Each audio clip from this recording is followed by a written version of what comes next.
ఈరోజు మనం బేసన్ చేసుకుంటున్నాము. బేసన్ అండి ఇది.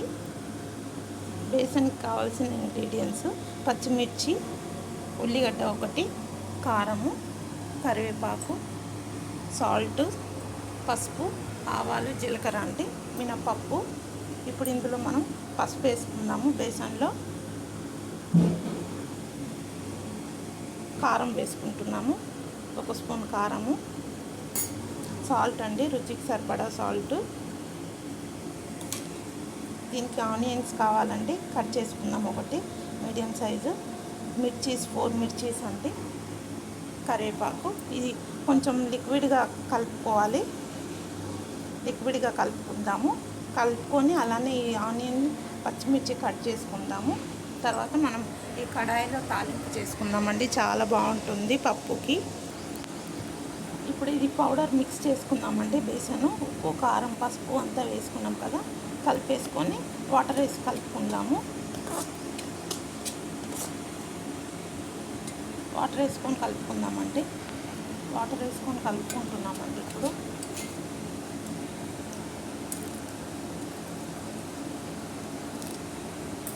లిక్విడ్గానే ఉండాలి. మనం దోశ బ్యాటర్ ఎట్లా కలుపుతాము అలానే ఉండాలి ఇది కూడా.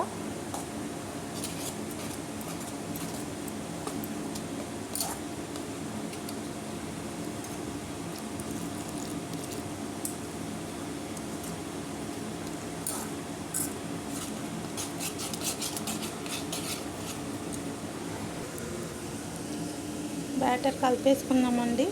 ఇట్లా లిక్విడ్గా ఉండాలి. ఇప్పుడు మనం రెడీ చేసుకుందాము. స్టవ్ ఆన్ చేసుకుందాము.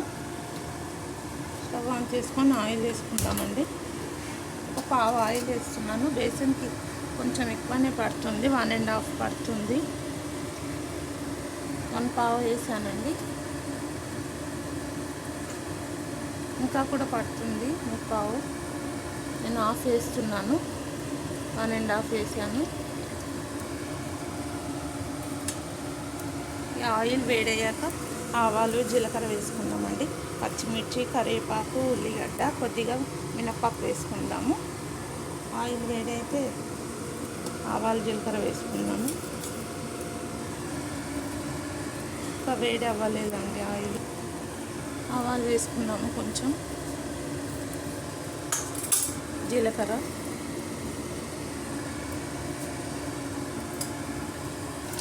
మినపప్పు వేసుకుందామండి. పచ్చిమిర్చి, కరివేపాకు ఇవి వేసేసుకుందాము. కొద్దిగా మినపప్పు కూడా వేసుకుందాము. 1 స్పూన్ మినపప్పు అండి. ఇప్పుడు ఉల్లిగడ్డ కూడా వేసేసుకుందాము. ఉల్లిగడ్డ అండి,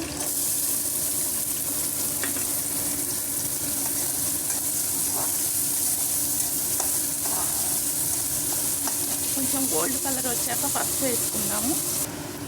గోల్డ్ కలర్ అయింది కదండి, ఇప్పుడు మనం పసుపు వేసుకుందాము.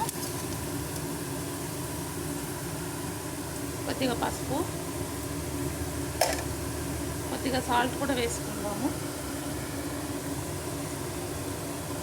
కలిపేసుకుందాము.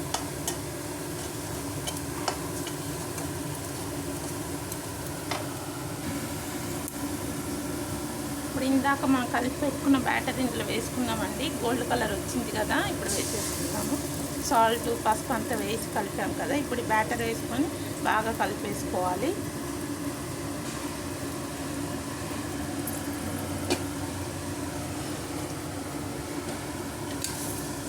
కలిపేసుకొని మూత పెట్టుకుందామండి ఒక 7 మినిట్స్.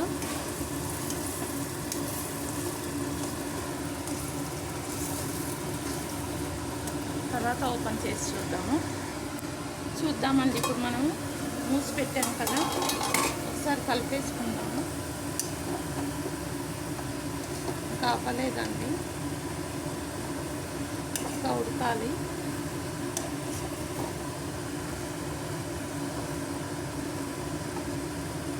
కొంచెం ఉడకాలి, ఇంకా మూత పెట్టుకుందాం.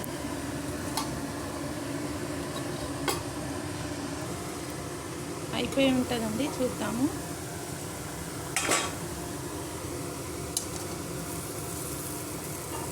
చూసారు కదా, పొడి పొడిగా అయిపోయిందండి.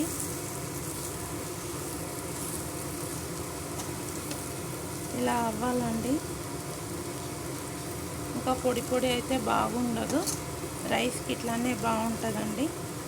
చాలా ఎమ్మిగా, చాలా స్పైసీగా, చాలా కమ్మగా బాగుంటుందండి. మీరు కూడా చేసి ఇలానే తినండి, చాలా బాగుంటుంది. చపాతీకి, రైస్కి, సాంబార్ రైస్కి, చారుకి చాలా బాగుంటుందండి. చూసారా, బేసన్ అండి.